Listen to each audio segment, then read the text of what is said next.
అందరికీ నమస్కారం. మనం పిల్లల విజయంలో తల్లిదండ్రుల భాగస్వామ్యం అనే అంశం గురించి మాట్లాడుకుంటున్నాం కదా. ఈరోజు అంశంలో మరికొన్ని విశేషాలు. మార్కుల కేటాయింపు అనేది ప్రశ్నపత్రం రూపకల్పన మీద ఆధారపడి ఉంటుంది.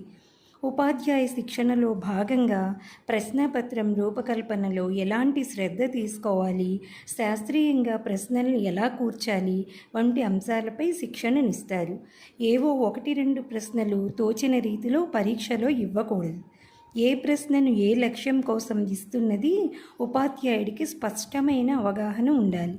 జ్ఞాపక శక్తిని పరీక్షించేవి కొన్ని ఇస్తే అవగాహనను పరీక్షించేందుకు మరికొన్ని ఇవ్వాలి. నేర్చుకున్న విషయాన్ని అప్లై చేసే సామర్థ్యం ఏ మేరకు ఉందో పరీక్షించే ప్రశ్నలతో పాటు వివిధ రకాల నైపుణ్యాలను గుర్తించే ప్రశ్నలు కూడా ఉండాలి. ఇలా అన్ని అంశాలను పరిగణనలోకి తీసుకొని ప్రశ్నలు రూపొందించటమే కాక సమాధానాలు రాసేటప్పుడు ఏ విధంగా రాస్తే మార్కులు ఎలా కేటాయించాలో కూడా ముందే నిర్ణయించుకోవాలి. దీనివల్ల పిల్లలకు ప్రిపరేషన్ సులభమవుతుంది. మార్కుల కేటాయింపులో అసంతృప్తికి గురికారు.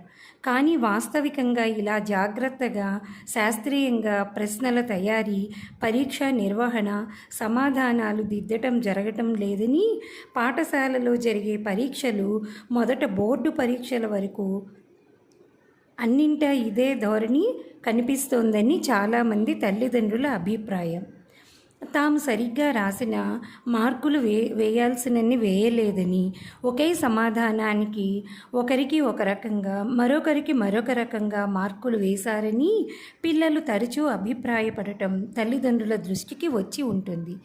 పరీక్షల నిర్వహణపై, ప్రశ్నల తీరుపై, మార్కుల కేటాయింపుపై మీ పిల్లలు అసంతృప్తిగా ఉంటే అందుకు కారణాలేమిటో అడిగి తెలుసుకోవాలి. వాటిని అధ్యాపకుల దృష్టికి తీసుకెళ్ళాలి. పిల్లలు అనే విషయాలను టీచర్ల దృష్టికి తెచ్చినప్పుడు సరిగ్గా పట్టించుకోకపోతే, మీ పిల్లల వాదన సరైనదే అయినప్పుడు దాన్ని ఉపాధ్యాయుడు నిర్లక్ష్యం చేస్తే ప్రిన్సిపల్ దృష్టికి ఈ విషయాన్ని తీసుకుపోవటంలో తప్పేమీ లేదు. దీన్ని బోధనాభ్యాసన ప్రక్రియలో మీరు అనవసరంగా జోక్యం చేసుకోవడంగా కూడా పాఠశాల అధ్యాపకులు భావించనవసరం లేదు. విద్యార్థి అసంతృప్తిని సరైన కారణాలు చూపుతూ తొలగించాల్సిన బాధ్యత పాఠశాలపై ఉంటుంది. చివరిది, అతి ప్రధానమైనది, లోపాల సవరణ ప్రక్రియ. పరీక్షల అనంతరం క్లాస్లో ఏ పిల్లలు సమాధానాలు ఎలా రాశారు, ఎవరు ఎక్కడ తప్పు చేశారు, అందుకు కారణాలు ఏమై ఉంటాయి, విషయం విద్యార్థులకు సరిగ్గా అర్థం కాలేదా, అర్థమైనా గుర్తు చేసుకోలేకపోయారా, ప్రశ్నను సరిగ్గా అర్థం చేసుకోలేకపోయారా, ఇలా విశ్లేషించుకుని లోపాల నివారణకు ఉపాధ్యాయుడు ప్రయత్నం చేయాల్సి ఉంటుంది. మరికొన్ని అంశాలు రేపటి భాగంలో చర్చించుకుందాం.